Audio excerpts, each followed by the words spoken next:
it's Britt from Aspire bringing you the fitness tips and inspiration you need to transform your body and mind. Each week, our clients ask us great questions and we'd like to share the answers with you. This week's question is, why does my stomach look lean one day and bloated the next? Now, this is a really great question.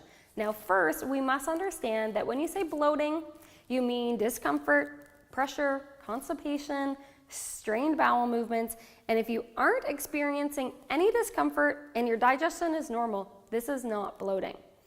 Now, there can be many culprits for bloating, and it may be hard to pinpoint which one is your problem. So I highly recommend tracking your food in an app like MyFitnessPal, where you can actually make notes when you're bloated, then compare to see if you can pinpoint what the issue is. Now, first up, the culprit could be fiber.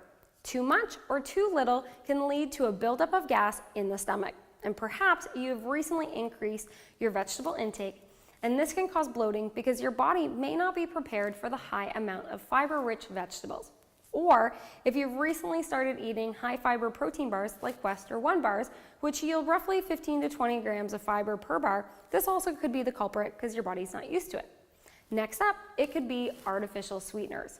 Now, artificial sweeteners are not completely absorbable in the digestive process. So check your diet drinks, your low-calorie sauces, flavored supplements, and protein powders to see if they contain artificial sweeteners. Now, carbonated drinks such as pop, diet pop, and carbonated water can also lead to bloating. High levels of carbonation can produce a gas buildup in the stomach. Now, too little fat can also cause digestion issues as well. Fat aids in the stimulus of a healthy bowel movement. Now, on the opposite side, too much protein can also cause issues regarding bloating, gas, and constipation. Many people get stomach issues like gas from eating lots of egg whites. Now, food sensitivities is another big problem that is not often discussed. You may discover foods that you've eaten before now cause discomfort, and it's important to rotate your food sources in attempts to avoid this. If you do have a food sensitivity, cut the food out for a minimum of 6 to 12 weeks and then try to reintroduce it to your diet. Now, food volume can also be a culprit. If you were eating smaller meals and have recently increased the volume, this leads to larger portions in the stomach, which your stomach isn't used to. Now, a big one I notice is water and sodium. They're usually the two biggest culprits.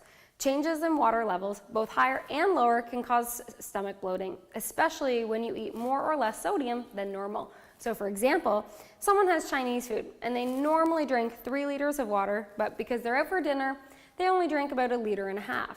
And normally their sodium intake might be 1,500 milligrams, but now they're eating 4,500. The decrease in water and the increase in sodium can lead to bloating.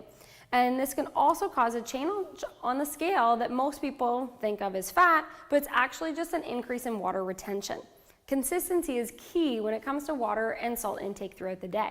So tracking this is also important, and like I said, can be done using the MyFitnessPal app. So my recommendations to reduce bloating are found in 2 supplements. The first one is a digestive enzyme, and it helps break down our food into nutrients so our body can absorb them.